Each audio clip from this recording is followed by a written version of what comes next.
우리가 신앙생활을 하면서 말세 혹은 마지막 때, 종말이라는 단어를 들으면 마음 한편에 두려움이나 불안감이 생기곤 합니다. 특히 오늘 본문인 마태복음 24장은 감람산 강화라는 그런 말로 불리며 예수님께서 예루살렘의 멸망과 세상의 끝날에 일어날 징조들에 대해 직접 예언하신 말씀입니다. 말씀을 읽어보면 멸망, 환난, 거짓 그리스도, 번개 같은 두려운 이미지들이 등장하곤 합니다. 그러나 여러분, 예수님께서 이 무서운 예언을 제자들에게 그리고 오늘 우리에게 주신 진짜 목적이 무엇일까요? 우리를 겁주어 불안에 떨게 하려는 것이 맞을까요?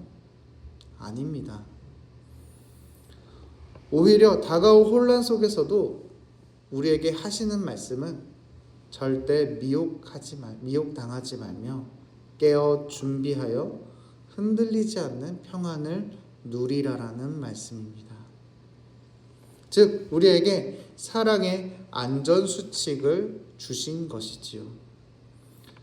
오늘 이 말씀을 통해 영적으로 혼탁한 이 시대에 우리가 어떤 태도로 신앙의 중심을 잡아야 할지 세 가지를 통해 나누어 보려고 합니다.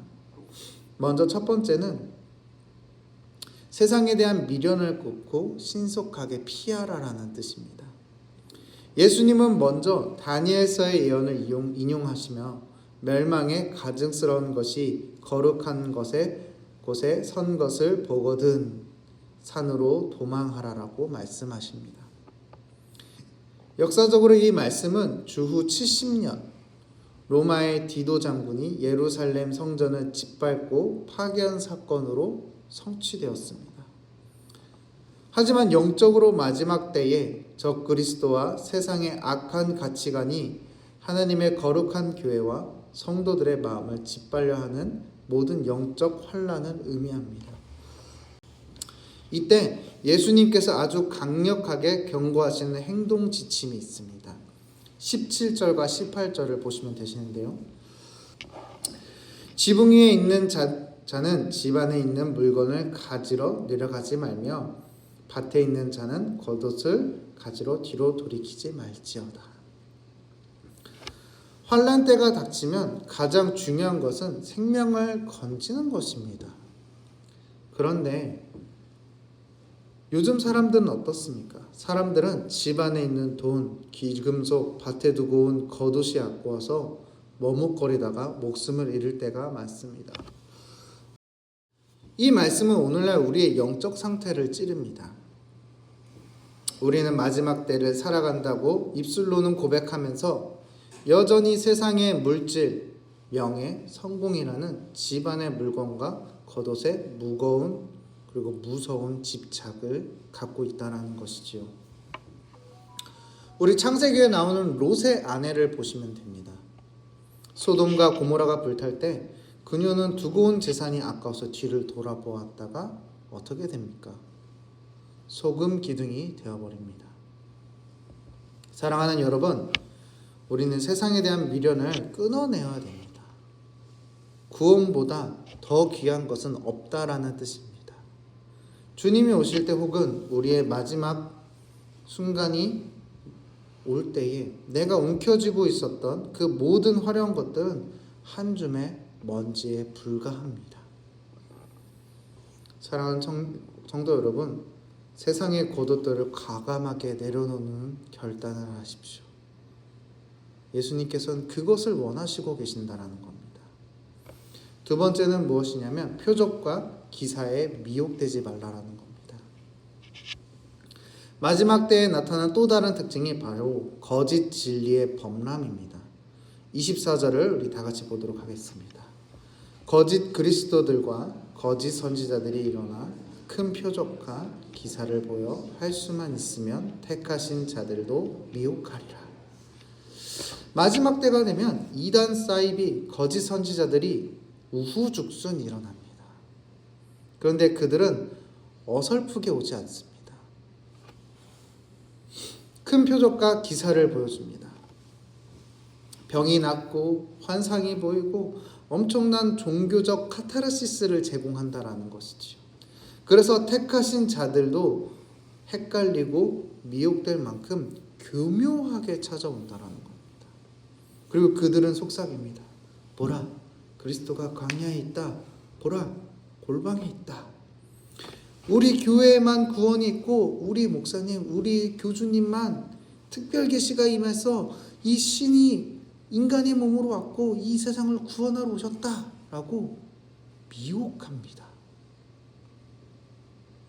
저기 신비한 기도원을 가야 능력을 받고 우리 교회만 다녀야만 구원을 얻을 수 있다라고 미혹한다라는 것이죠. 여러분, 신앙생활을 기적이나 감정적인 체험에 의존하게 되면 반드시 미혹당할 수밖에 없습니다. 이단들은 늘 비밀스럽고 특별한 계시가 있고 영적 풀이가 되고 이상한 말들로 우리를 자연스럽게 미혹한다라는 겁니다. 그러나 기독교의 진리는 골방에 숨겨진 비밀이 아닙니다. 우리는 그저 그 십자가만 바라보면 된다라는 것입니다. 예수 그리스도의 십자가의 복음은 이미 성경 66권을 통해 온 세상에 밝히 드러낸 명백한 진리입니다. 다른 거 다 필요 없습니다. 오로지 우리는 십자가만 바라보면 통해서 그 모든 비밀과 그런 것들은 다 상관없게 된다는 것입니다. 귀를 가렵게 하는 새로운 예언이나 눈을 현혹하는 기적을 쫓아다니지 마십시오. 오직 변하지 않는 기록된 하나님 말씀 위에 신앙의 닻을 내리는 여러분들이 되시길 원합니다. 세 번째는 무엇이냐면 주님의 다시 오심은 숨길 수 없이 명백하다라는 겁니다. 그렇다면 진짜 예수님이 다시 오신 재림의 모습은 어떻습니까? 27절인데요. 번개가 동편에서 나서 서편까지 번쩍임 같이 인자의 임함도 그러하리라. 예수님의 재림은 이단 교주들처럼 어느 날 몰래 태어나서 백마를 타고 오고 이런 것들이 아닙니다. 비밀스럽게 활동하는 방식이 아니다라는 것이죠. 예수님이 다시 오시는 날 온 우주가 모든 인류가 동시에 두 눈으로 똑똑하게 보게 될 거라고 말씀하고 계시는 겁니다. 번개가 치면 캄캄한 밤하늘이 순식간에 어떻게 됩니까? 번쩍입니다. 그 번쩍인 것 누구나 다 볼 수 있습니다. 어느 누구나. 주님의 오심은 압도적이고 영광스럽고 명백한 우주적 사건입니다. 그러므로 우리는 예수가 한국에 와 있더라, 예수가 누구의 몸으로 타고 왔더라, 예수가 어디에 왔더라, 그런 말에 미혹당할 이유가 없습니다. 28절에 주검이 있는 곳에는 독수리들이 모일 것임이라 라는 말씀이 있습니다.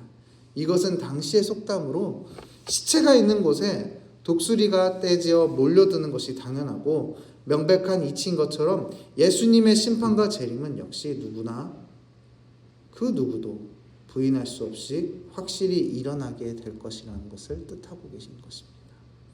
우리는 이 명백한 약속을 믿는 자들입니다, 여러분. 마지막 때는 두려워하며 벌벌 떠는 시간이 아니라 번개처럼 임하실 영광의 주님을 고대하며 오늘 내게 주어진 일상에서 묵묵히 성실하게 믿음의 길을 걸어가는 시간이라는 것이지요. 말씀을 좀 맺도록 하겠습니다.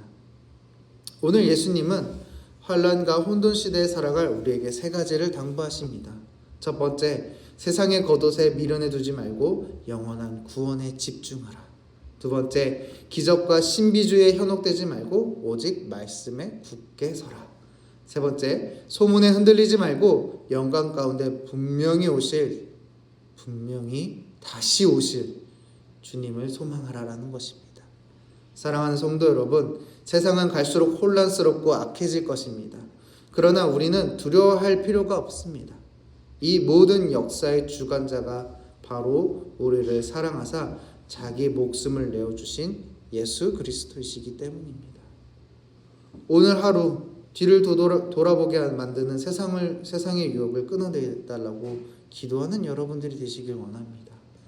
그리고 이단과 거짓이 가르침이 넘쳐나는 이 시대에 표적이 아닌 진리를 붙잡는 내가 되게 해달라고 고백하시는 여러분들이 되길 원합니다.